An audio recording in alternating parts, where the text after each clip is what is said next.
Hello, I'm Stefan Clarkson. This is video exam 2. The first prompt I chose was discuss the issues of social responsibility in businesses. Your essay should include both arguments for and against it, give an account of the stakeholder theory and the limitations of it. Social responsibility refers to ethical obligations of businesses to act in a manner that benefits society as a whole. So this includes actions that are beyond the legal and profit-making considerations of that businesses. So the debate on whether businesses should have social responsibilities has been going on for decades, and there's multiple views for and against it. So the arguments for social responsibility in business are that companies have an ethical duty to act in the best interests of society. Businesses depend on society's resources to generate profits, so it's only fair for those businesses to give back to the community. So social responsibility also enhances a company's reputation by establishing a better brand image as a responsible entity. So this is leading to customer loyalty and increased profits for that business.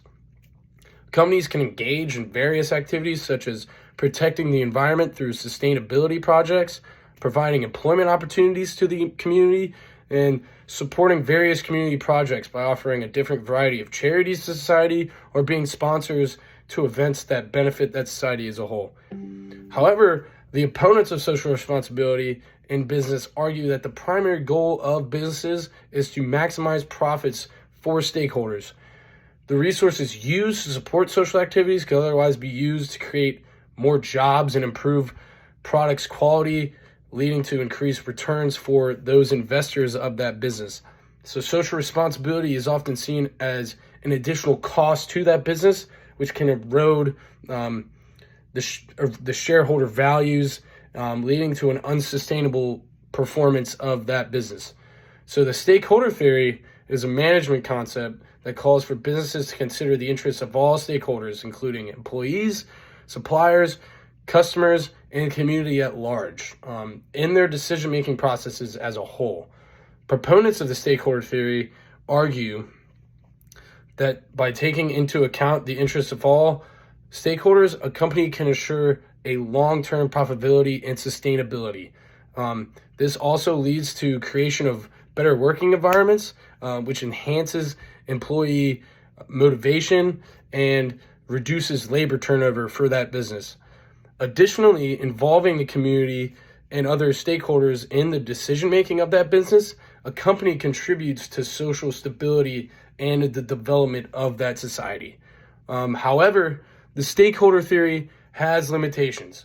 It's not always clear to the business who qualifies as a stakeholder, and prioritizing their interests can be challenging. Additionally, the interests of stakeholders are not always aligned, meaning that businesses can face difficulties balancing various interests from those various stakeholders. To conclude this one, social responsibility in businesses presents advantages to the business and also disadvantages that need careful consideration before the business implements it to the society. The stakeholder theory provides a useful framework to that business to consider various interests of stakeholders. However, its limitations should also be recognized and addressed so that business can effectively implement it itself into society.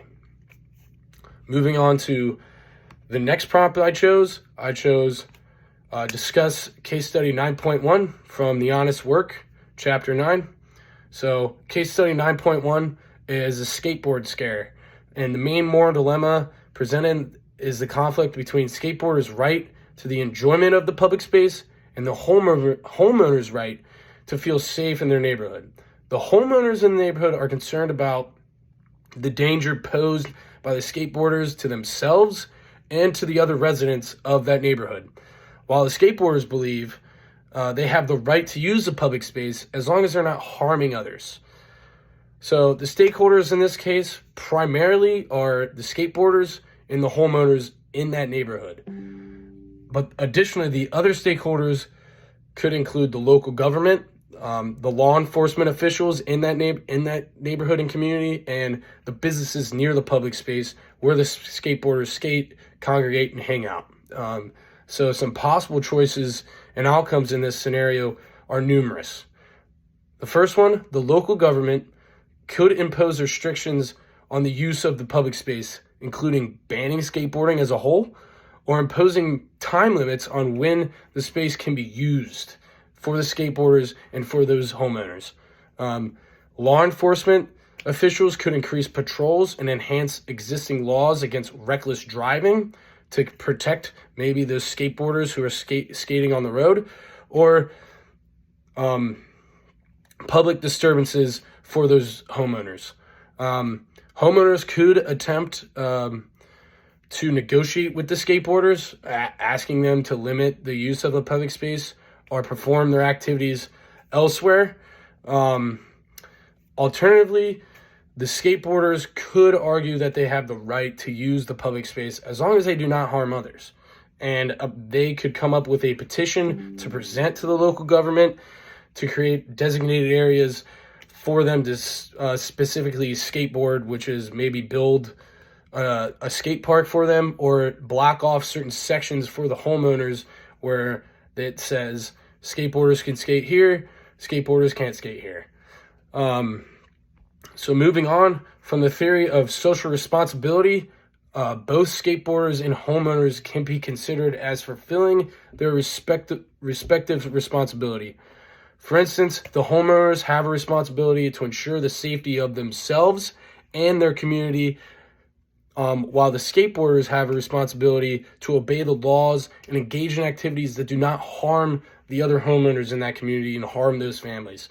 A clash of these responsibilities has created that moral dilemma. On the other hand, in the theory of pluralism, this would argue that there are multiple perspectives and ethical considerations in this scenario that are equally valid to each other. For instance, the skateboarder's right to use public space is just as important as the homeowner's right to feel safe.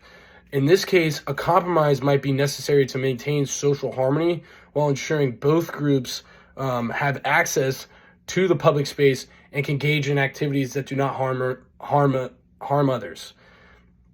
So to conclude this, I believe the best solution in this case of the skateboard scare would be depend on finding a balance between the skateboarders' rights and the responsibilities of the homeowners' rights.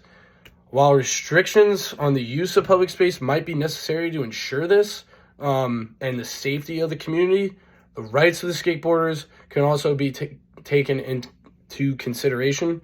So ultimately, I think a compromise from the local government, the homeowners, and the skateboarders would allow both of these groups to use the public space and establish a community that could benefit everyone. This concludes my video 2 exam. Thank you very much. Have a good one.